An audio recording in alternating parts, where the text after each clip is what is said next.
12장입니다. 21절부터 28절 말씀 되겠습니다. 구약성경 출애굽기 12장입니다. 21절부터 28절까지 말씀, 구약성경 99쪽 어간에 있습니다. 우리 화면을 보시면서 한 절씩 교독하시고 마지막 절은 같이 읽겠습니다. 모세가 이스라엘 모든 장로를 불러서 그들에게 이르되 너희는 나가서 너희의 가족대로 어린 양을 택하여 유월절 양으로 잡고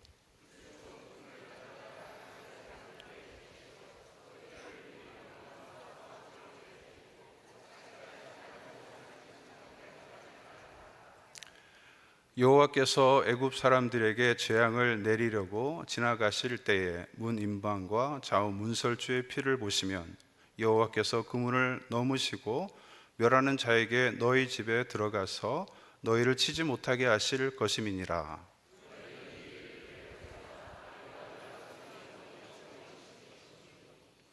너희는 여호와께서 허락하신 대로 너희에게 주시는 땅에 이를 때에 이 예식을 지킬 것이라.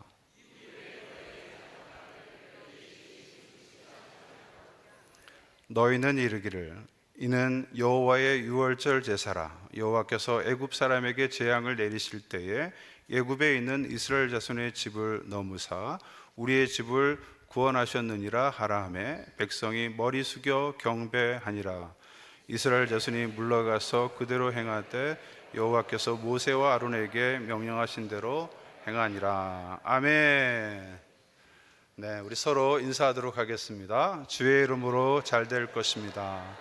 더 잘 될 것입니다. 끝없이 잘 될 것입니다. 아멘. 네. 이렇게 해서 얼굴을 한번 뵙네요. 네. 방금 광고할 때 그 결혼식장 장소가 나왔는데 너무 길어가지고 숙지하기가 좀 어려운 것 같아요. 이렇게 어렵게 이름을 짓는지 모르겠습니다. 저는 부모님의 말씀을 가지고 6월절의 구원, 어느 날 찾아온 일을 기억하라 라는 제목으로 말씀을 전하도록 하겠습니다. 우리가 예수를 믿기 시작하면 제일 많이 듣는 단어가 구원이라는 단어입니다. 그렇죠? 7원, 8원, 그 다음에요? 네, 구원. 그런 구원은 아니죠. 네. 여름철에 휴가가 되어서 한 가족이 바닷가로 놀러를 갔습니다. 바다는 넓고 시원해 보였습니다. 어린 아들이 엄마에게 이렇게 물었습니다. 엄마, 바다에서 수영해도 돼요? 엄마는 걱정스러운 마음에 안 돼. 물이 너무 깊어서 수영하면 위험해. 그때 어린 아들이 심통을 부리면서 이렇게 말했습니다. 아니, 아빠는 저기서 수영을 하잖아요. 왜 나는 못해요? 아빠는 수영을 하는데 왜 저는 못해요? 이렇게 투덜거렸습니다. 그때 엄마가 나지막한 목소리로 이렇게 말했습니다. 얘야, 아빠는 보험을 들었단다. 여러분, 유머지만 일제히 무슨 뜻인지 잘 아시겠죠? 사랑하는 성도 여러분, 여러분은 미래에 대해서 어떤 보험을 드셨나요? 여러분의 보험 목록 안에 영혼의 보험, 예수라는 이름을 보유하고 계신가요? 그 보험의 최종적인 혜택이 바로 구원입니다. 예수님을 안 믿는 것, 그것은 세상에서 가장 위험한 일입니다. 예수 믿는 것이 가장 우선순위가 되어야 되는 것이죠. 그런데 사람들은 예수님을 안 믿고도 먹고 마시고 장가가고 시집가고 할 일은 다 합니다. 그것은 성경이 쓰여진 이래로 지금까지 똑같습니다. 그리고 예수 믿는 것은 나중에 좀 더 편안해지면 이렇게 믿겠다고 미루게 되죠. 그런데 절대 안 됩니다. 큰일 납니다. 인생에서 가장 긴급한 준비가 바로 예수님을 믿는 것입니다. 네. 왜요? 바로 그것으로 인해서 구원을 얻기 때문입니다. 사전적인 의미로 이 구원이라는 말은 노예 상태나 곤란한 처지에 있는 사람을 건져내어 자유를 주는 것, 죄와 사망의 권세로부터 건져내어서 영원한 생명을 누리게 하는 행위, 그것을 우리는 구원이다 이렇게 표현합니다. 다시 말하면 죽음에서 건져내어서 생명을 누리도록 하는 것이 바로 구원입니다. 그래서 구원은 생명의 주관자이신 하나님만 하실 수가 있습니다. 네. 구원은 오로지 하나님의 전적인 계획입니다. 하나님의 뜻 가운데 이루어지게 되어 있습니다. 여러분, 이 부분을 꼭 아셔야 되는데, 모든 구원은 하나님의 시간표 안에서 이루어집니다. 구원은 우리의 동의를 구하지 않습니다. 그리고 구원은 어떤 조건도 없습니다. 어떤 잘못된 이단에서 구원의 정확한 날짜와 시간을 알아야 한다고 주장합니다. 그러나 구원은 하나님의 일이지 우리의 일이 아닙니다. 내가 그 날짜를 기억하고 구원받았다고 하는 것은, 또 확신하는 것은 어쩌면 교만한 일일지도 모르겠습니다. 그래서 구원은 준비되지 않은 어느 시점에서 일어나게 됩니다. 하나님은 우리를 부르고 싶을 때 부르십니다. 그때 우리는 구원을 얻게 되는 것입니다. 여러분, 지난주 설교를 한번 생각해 보시기 바랍니다. 모세가 나왔습니다. 모세는 암울한 역사 가운데 태어나서 나일강에 던져졌습니다. 핏덩어리가 그렇게 던져지게 된 거죠. 그러나 기적처럼 바로의 딸에 의해서 구출되었고 애굽 왕실에서 자라나게 되었습니다. 그는 이스라엘 사람이었기 때문에 이스라엘의 정체성을 가지고 있었습니다. 그리고 왕궁에서 호화롭게 살다가 우발적으로 애굽인을 살해하게 됩니다. 그리고 미디안으로 도망친 모세, 살인자로 숨어 살았습니다. 그는 광야에서 이름 없는 목자로 살았습니다. 자신이 이름을 드러내지 않기 위해서 조용히 숨죽이고 살았어요. 그는 그곳에서 이제 나이가 들었습니다. 이윽고 모세는 인생의 말년이 되었습니다.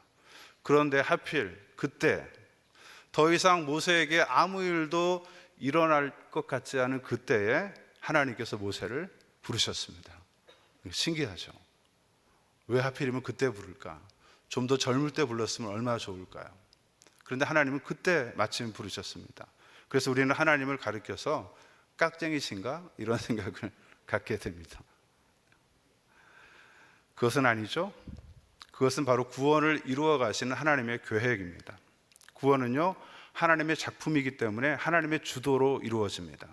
모세의 환경이라든지 형편이라든지 나이는 고려의 대상이 아닙니다. 바로 그것이 하나님께서 부르시는 구원의 장면입니다. 그것은 이스라엘 백성도 마찬가지고 여기 앉아 계신 모든 성도들도 마찬가지입니다. 하나님은 당신이 계획하실 때에 우리 각자의 인생 가운데 어느 시점에선가 우리를 부르십니다. 그것이 바로 구원입니다. 바로 하나님께서 우리를 부르셨기 때문에 여러분이 지금 이 자리에 앉아 계신 거예요. 그래서 우리가 예배드리는 이 예배가 내가 구원받았다는 가장 확실한 증거가 되는 것입니다. 네. 여러분, 구원의 본질은 바로 하나님이 우리를 부르셨다라는 것입니다. 그 결정적인 증거가 유월절에는 절기에 잘 나타나 있습니다. 그래서 저는 오늘 이 유월절에 대해서 여러분에게 말씀을 전하려고 합니다. 우리 23절 말씀을 함께 읽어보도록 하겠습니다. 23절 말씀 되겠습니다. 본문 23절 말씀을 우리 같이 한번 읽어보도록 하겠습니다. 시작. 여호와께서 애굽 사람들에게 재앙을 내리려고 지나가실 때에 문 임방과 좌우 문설주의 피를 보시며 여호와께서 그 문을 넘으시고 멸하는 자에게 너희 집에 들어가서 너희를 치지 못하게 하실 것임이니라. 아멘. 네, 본문에서 여러분 주의 깊게 보아야 될 문장이 있다면 그 문을 넘으시고, 그 문을 넘으시고, 이 부분이 굉장히 중요한 문장이 되겠습니다. 그리고 치다라는 말은 죽이다라는 얘기죠. 네. 우선 하나님이 애굽 사람들에게 재앙을 내리셨습니다. 그것이 애굽에서 이스라엘 백성들을 구원하시는 하나님의 방법이셨습니다. 모세는 하나님의 명령을 받고 애굽의 바로 왕에게 갔습니다. 그러나 바로는 순순히 이스라엘 백성들을 놓아주지 않았어요. 그냥 놓아줬으면 좋았을 텐데 그러지 않았습니다. 놓아줄 리가 없죠. 왜냐하면 이스라엘 사람들이 애굽에 있으면서 많은 자원들, 인력 자원을 제공했기 때문에 그들을 놓아줄 수 없었던 것입니다. 그때마다 하나님께서 애굽에 재앙을 내리셨어요. 나일강이 피로 변하는 재앙으로부터 시작해서 애굽의 온 땅이 흑암으로 뒤덮이는 장장 9가지의 재앙을 그들에게 내렸습니다. 그러나 바로의 마음은 움직이지 않았습니다. 완악하죠. 그는 버티고 또 버텼습니다. 많은 사람이 죽어갔지만 버티고 버텼습니다. 급기야 10번째 재앙이 일어났죠. 장자의 죽음이라는 초유의 사건이 일어나게 됩니다. 진작에 바로가 마음을 돌렸으면 좋았을 것을 그런 생각을 하게 합니다. 하나님은 이스라엘 백성들을 구원하시기 위해서 애굽인의 처절한 죽음을 선택하셨습니다. 그야말로 사람으로부터 짐승까지 처음 난 모든 것이 다 죽게 되었습니다. 애굽은 그야말로 울음바다가 되었습니다. 성경은 그날의 비극을 이렇게 기록하고 있습니다. 출애굽기 12장 29절부터 30절에 보시면 밤중에 여호와께서 애굽 땅에서 모든 처음 난 것 곧 왕위에 앉은 바로의 장자로부터 옥에 갇힌 사람의 장자에게까지와 가축의 처음 난 것을 다 치시매 그 밤에 바로와 그 모든 신하와 모든 애굽 사람이 일어나고 애굽에 큰 부르짖음이 있었으니 이렇게 기록했습니다. 얼마나 큰 일입니까? 많은 사람들이 일순간에 죽게 된 것입니다. 그래서 애굽은요 울음바다가 되었어요. 초토화되었습니다. 모든 것이 다 무너져 내린 것입니다. 바로 이때 반대편에서는 중요한 사건이 일어나기 시작합니다. 이스라엘 백성들은 특이한 일을 행했는데요, 그들은 문인방과 좌우 문설주에 피를 발랐습니다. 자신들이 거하는 그 문에 그런 행위를 하게 된 거예요. 사진을 잠깐 보여주시기 바랍니다. 저와 같이 위쪽에 문인방이고요, 좌우에 문설주가 있죠. 저렇게 피를 발랐습니다. 다시 말하면 저것은 하나님의 명령을 그대로 순종한 것입니다. 그때 여호와가 그 문을 넘어가셨다 이렇게 표현합니다. 넘어가셨다. 다시 말하면 죽음의 문을 넘어가셨다라는 것입니다. 이것이 바로 유월절입니다. 넘어간 사건, 패스 오버된 사건입니다. 넘어간 것이죠. 이때 이스라엘 백성들은 극적으로 죽음을 면하게 됩니다. 넘어간 것입니다. 그리고 이스라엘 민족이 대탈출, 출애굽이 시작된 것입니다. 그래서 유월절 절기라는 것은 구원과 가장 가까운 의미를 가지고 있습니다. 여러분이 유월절을 생각하시면 항상 동시에 구원을 생각하시면 돼요. 하나님께서 이스라엘 백성들을 유월절을 통해서 구원하셨구나. 그 피가 바로 예수 그리스도 어린 양을 예표하는 것이죠. 여러분, 이렇게 이스라엘 백성의 출애굽, 애굽의 대탈출, 이 구원은요 하나님의 주도 가운데 일어났습니다. 하나님이 그들을 이끌었습니다. 어느 날 광야에 있는 목자 모세를 부르셨고, 이스라엘 백성들도 아무런 준비가 되어 있지 않았지만 하나님께서 그들을 애굽에서 불러내셨습니다. 심지어는 애굽에서 나올 때 빵을 발효하지 못할 정도로 여유가 없이 나왔습니다. 하나님이 부르셨기에 그들은 영문도 모르고 나온 것이죠. 더 놀라운 사실은 출애굽기 당시에 이스라엘 사람들만 나온 것이 아닙니다. 출애굽기 12장 38절을 보시면 수많은 잡족과 양과 소와 심이 많은 가축이 그들과 함께 하였으며 이렇게 기록하고 있습니다. 다시 말하면 히브리 혈통을 가진 이스라엘 사람들만 나온 것이 아니라 그 주변에 이방인들, 혼혈인들, 그리고 애굽에서 노예를 했던 다양한 사람들, 다양한 배경을 가진 사람들이 이스라엘 백성들이 나올 때 함께 같이 나오게 된 것입니다. 이게 동달아 나온 거예요. 그들은요 어디 가는지도 모르고 나온 것입니다. 그냥 이웃이 가니까, 이스라엘 사람들이 가니까 거기에 묻어서 그렇게 나오게 된 거예요. 여러분, 이것이 뭐예요? 이것이 바로 구원입니다. 구원은 그렇게 이루어지는 것입니다. 하나님이 부르시면 누구든지 세상으로부터 나와야 하는 것입니다. 이유가 없어요. 하나님이 그렇게 불러내시는 것입니다. 그것이 바로 출애굽 사건이에요. 그래서 그들은 광야에서 무교병을 먹게 됩니다. 이것이 급하게 나온 증거입니다. 그래서 무교절이라는 절기도 생겼습니다.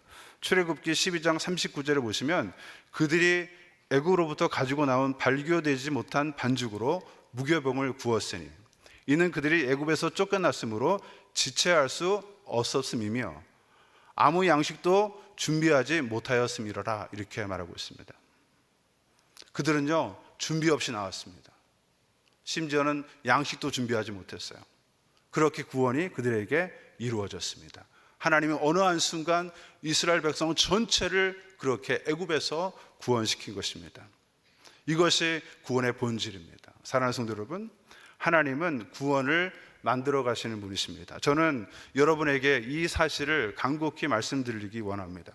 구원은요 나의 준비가 필요하지 않습니다. 준비하고 구원받는 사람은 아무도 없어요. 계획하고 구원받는 사람은 아무도 없습니다. 어느 날 하나님이 나를 그렇게 불러내시는 것입니다. 아무런 준비가 없어도 구원은 받습니다. 구원은 오직 하나님께서 하시는 일입니다. 그래서 우리는 인생길을 살다가 어느 한 시점에서 구원을 받게 됩니다. 하나님이 우리를 불러내시는 거예요. 세상으로부터, 악한 세상으로부터 우리를 불러서 하나님의 자녀로 삼아주는 것입니다. 그 날이 바로 내가 구원받은 날이 되는 것입니다. 그래서 성경을 오랫동안 연구한 사람들이 결론이 있습니다. 아, 구원은 은혜구나. 아, 구원은 선물이구나. 이렇게 이야기합니다. 그래서 구원은 은혜이고 구원은 선물이다. 이렇게 성경이 표현합니다. 사랑하는 성도 여러분, 구원이라는 천국 티켓은 내 돈 주고 내가 산 것이 절대 아닙니다. 자랑할 필요 없습니다. 하나님이 여러분을 사랑하셔서 하나님이 대신 사주신 거예요. 그것을 내가 받은 것입니다. 이것이 바로 구원이에요. 구원은 모두 다 하나님께서 여러분을 위해서 베풀어 주신 사랑이라는 사실을 깨달으시기 바랍니다. 다만 이제 출애굽한 이스라엘 백성들은요 할 일이 남아 있습니다. 이제는 유월절과 무교절을 지켜야 했습니다. 그 절기를 지키는 일이 생겼습니다. 그것은 바로 구원받은 사람들의 정체성을 나타내주고 있습니다. 이것이 굉장히 중요하죠. 과거에 살았던 모든 것은 다 잊어야 합니다. 그러나 그거로부터 구원받은 사실은 기억해야 했습니다. 이것이 중요합니다. 사랑하는 성도 여러분, 우리는요 죄인이었습니다. 그렇죠. 죄가 너무도 많은 사람들이었습니다. 그렇지만 구원받는 그 순간 과거는 다 잊으셔야 합니다. 왜냐하면 예수님께서 그 피로 다 용서하셨기 때문에 그래요. 우리는 10년 전에 20년 전에 죄 때문에 고민할 필요가 없습니다. 대신에 이제 우리는 그 구원의 은혜를 기억하는 것입니다. 감사하는 것이죠. 그것이 바로 성도의 삶인 것입니다. 여러분, 놀라운 말씀이 있습니다. 26절 말씀을 우리 같이 한번 읽어보도록 하겠습니다. 26절 말씀입니다. 시작. 이후에 너희는 자녀가 묻기를 이 예식이 무슨 뜻이냐 하거늘. 네, 이 말씀은요 나중에 이스라엘에서 태어난 자녀들, 그 후손들이 이 예식, 유월절과 무교절이 무슨 뜻입니까? 아버지 어머니, 왜 우리는 유월절을 지키나요? 왜 우리는 이 무교절에 누룩 없는 빵과 쓴나물을 먹나요? 라고 물으면 그때 대답하라는 것입니다. 우리에게 출애굽을 허락하시고 우리를 구원하시는 분이 하나님이시다. 할렐루야. 이 사실을 후대에게 알리라는 것입니다. 이것이 바로 유월절이고 이것이 바로 무교절입니다. 하나님은 분명히 이 부분을 선포하고 있는 것입니다. 우리는 이 부분을 알아야 돼요. 이것을 하는 것이 바로 신앙인입니다. 여러분 27절 말씀을 같이 한번 보시겠습니다. 27절 말씀, 우리 본문 27절 말씀을 같이 한번 읽겠습니다. 시작. 너희는 이르기를 이는 여호와의 유월절 제사라. 여호와께서 애굽 사람에게 재앙을 내리실 때에 애굽에 있는 이스라엘 자손의 집을 넘으사 우리의 집을 구원하셨느니라 하라 하매 백성이 머리 숙여 경배하니라. 아멘. 할렐루야. 여러분 이 부분에 너무도 중요한 말씀이 있죠. 우리의 집을 구원하였느니라. 우리의 집을 구원하였느니라 이렇게 표현하고 있습니다. 여러분 이 유월절, 넘어가다, 죽음을 넘어가다, 이 구원이라는 뜻 안에는 바로 우리의 집을 구원한 하나님의 놀라운 사랑이 숨어 있다는 사실을 기억하시기 바랍니다. 우리는 이 본문에서 기억나는 부분이 있습니다. 사도행전 16장 31절을 보시면 주 예수를 믿으라 그리하면 너와 내 집이 구원을 얻으리라. 할렐루야. 네, 여러분 이 말씀이 어디에 있었죠?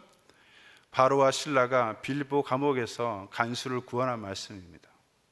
인생의 감옥에서 구원하시는 하나님, 제 올무에서 다시 살리시는 하나님, 그 하나님께서 구원을 이루어 가신다, 이렇게 말씀하고 있습니다. 그렇다면 저와 여러분들도 역시 구원받은 하나님의 백성입니다. 할렐루야.